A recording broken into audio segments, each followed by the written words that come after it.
उन्होंने राम को ठुकराया, राम को नकारा, राम ने उनको ठुकरा दिया।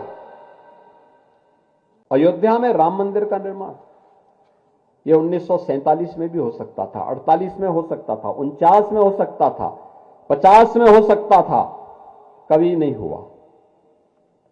उल्टा उस समय की सरकारें लगातार पैरवी उल्टी करती थी, कहती थी राम हुए ही नहीं, कहते थे कृष्ण हुए ही नहीं, राम सेतु को तोड़ रहे हैं, कहते राम हुए ही नहीं। सुप्रीम कोर्ट में एफिडेविट देते हैं, कहते राम हुए ही नहीं। इसको मिथक मानते थे। कितना बड़ा अपमान। हम गांव गांव में मिलते हैं, अभिवादन हमारा क्या होता है? राम राम जी, राम राम का संबोधन होता है। हमारे आराध्य प्रभु श्री राम को जिसने नकारने का काम किया, प्रभु ने उनको ऐसा ठुकरा दिया कि हमेशा के लिए वे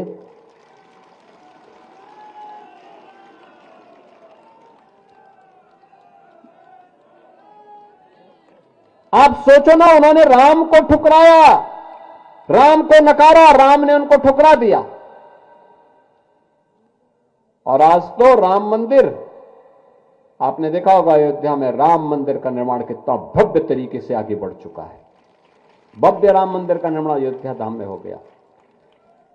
यह वह ताकत है जब 145 करोड़ का भारत बोलता है तो 500 वर्षों की समस्या जो थी, उस विकट समस्या का भी समाधान होता है। जब भी हम एकजुट होकर के बोलेंगे, सोचेंगे, एक सामूहिक प्रयास करेंगे, राम मंदिर जैसी सफलता प्राप्त होगी। कोई ताकत आपको रोक नहीं सकती है। ऐसे ही काशी में काशी विश्वनाथ धाम बन गया। इससे पहले काशी में एक साथ 50 श्रद्धालु दर्शन नहीं कर सकता था। आज एक साथ 50,000 श्रद्धालु वहां पे दर्शन कर सकता है। इतना बड़ा कॉरिडोर बन गया है। अन्य धर्मस्थलों में भी इसी प्रकार की व्यवस्था की गई। मथुरा वृंदावन में भी यही व्यवस्थाएं चल रही है। बहनों और भाइयों, करने की इच्छा शक्ति होनी चाहिए। व्यक्ति के मन में भाव हो।